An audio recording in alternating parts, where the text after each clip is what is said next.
Parágrafo 6.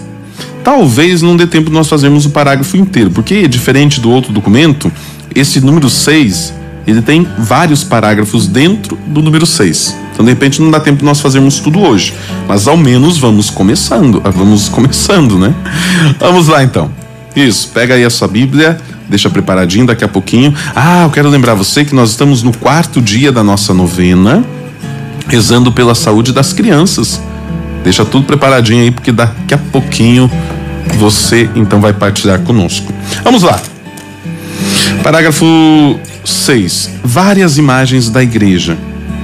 O Papa então diz assim: assim como no Antigo Testamento, a revelação do reino foi muitas vezes apresentada em figuras, também agora a igreja nos dá a conhecer a sua natureza íntima, servindo-se de imagens. Então veja só, no Antigo Testamento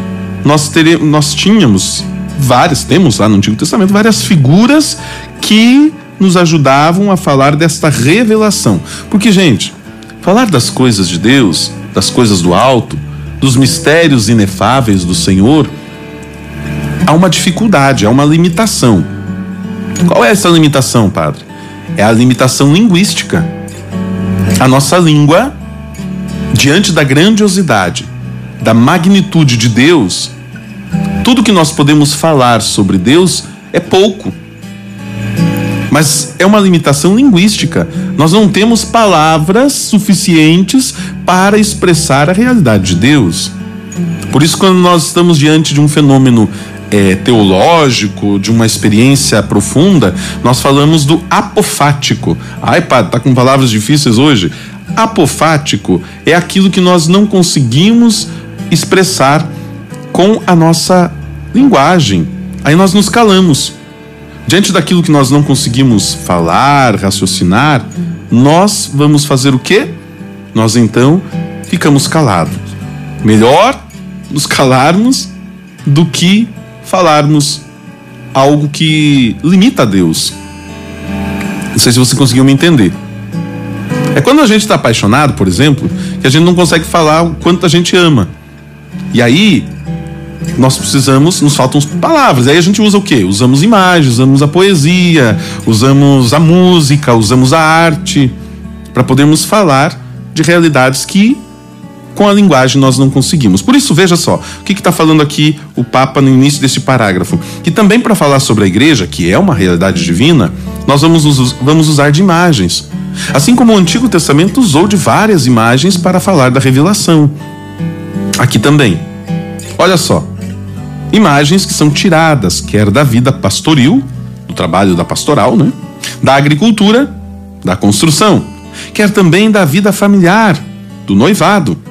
Imagens já delineadas nos livros dos profetas. Então, o Antigo Testamento já usava dessa linguagem, da realidade pastoril, ou seja, deste cuidado do pastor com suas ovelhas, da realidade da agricultura, da construção, também da vida familiar, do noivado. Isso que os profetas já utilizavam dessa linguagem. Por isso, diz o Papa, a igreja é um redil, cuja porta única e necessária é quem? Cristo. Para quem está ligado, já lembrou da onde que é essa passagem, né? Isso, João capítulo 10. Toda vez que falar João 10, lembre-se, qual texto mesmo? O bom pastor. João 10, o bom pastor. João 6, o pão da vida. João 10, o Senhor é o pastor, né? O bom pastor, aquele que dá a vida pelas ovelhas. Por isso a igreja é este redil. A porta é o próprio Cristo.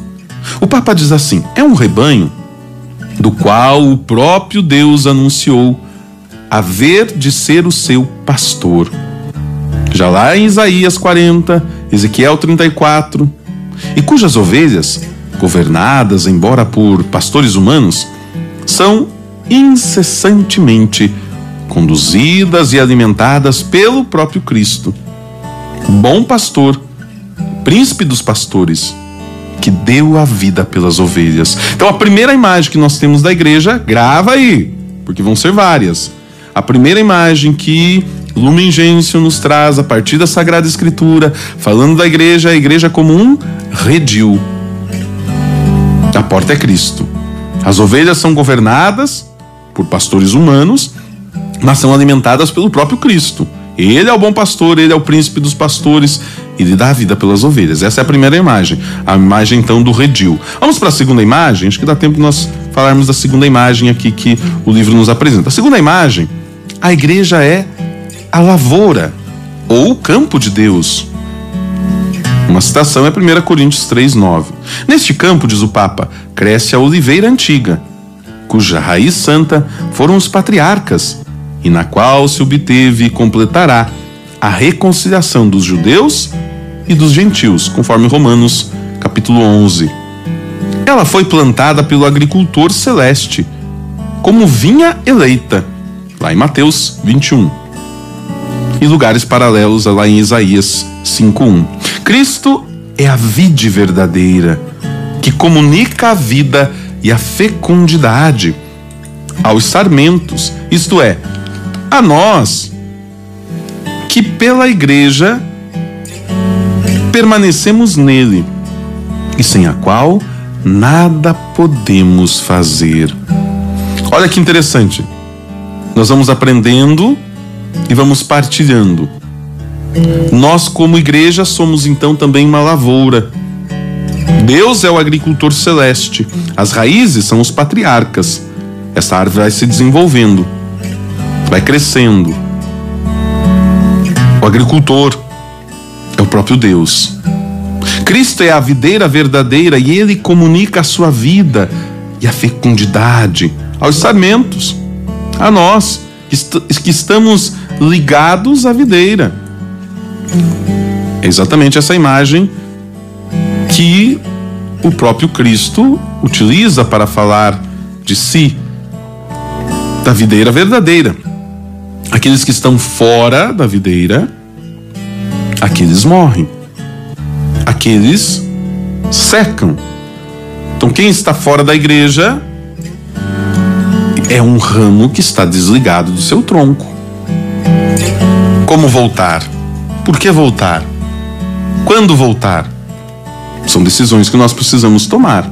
Vamos lá, terminando este parágrafo, e aí nós deixamos uma imagem, outras imagens para amanhã, ainda temos mais imagens, né? Para encerrar.